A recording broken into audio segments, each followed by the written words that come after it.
ಇದಕ್ಕೆ ನ್ಯಾಯ ಸಿಗುವವರೆಗೂ ಕೂಡ ಆ ಅಯೋಗ್ಯ ಮುನಿರತ್ನನ್ನ ಗಡೀಪಾರು ಮಾಡಬೇಕು. ಪಿಸಿಆರ್ ಆಕ್ಟ್ ಪ್ರಕಾರ ಅವನ್ನ ಕೇಸ್ ಹಾಕಬೇಕು. ನಾಟ್ ಓನ್ಲಿ SC/ST ಕಾಯ್ದೆ ಅಡಿ ಕೇಸ್ ಮಾಡೋದಲ್ಲ, ಪಿಸಿಆರ್ ಆಕ್ಟ್ ಕೂಡ ಅವನ ಮೇಲೆ ಹಾಕ್ಬೇಕು.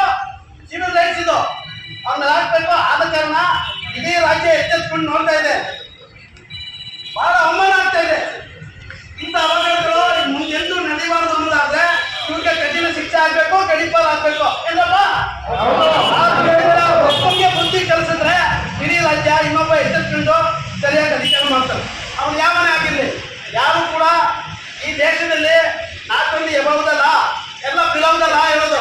ಅದಕ್ಕೋಸ್ಕರ ಸಮಾನ ದೃಷ್ಟಿಯಿಂದ ನೋಡ್ಬೇಕು, ಸಮಾನತೆಯನ್ನ ಕಾಪಾಡಬೇಕು ಅಂತಾನೆ ಬಾಬಾ ಸಾಹೇಬ್ ಅಂಬೇಡ್ಕರ್ ಅವರು ಈ ದೇಶಕ್ಕೆ ಸಂವಿಧಾನ ಕೊಟ್ಟಂತವ್ರು.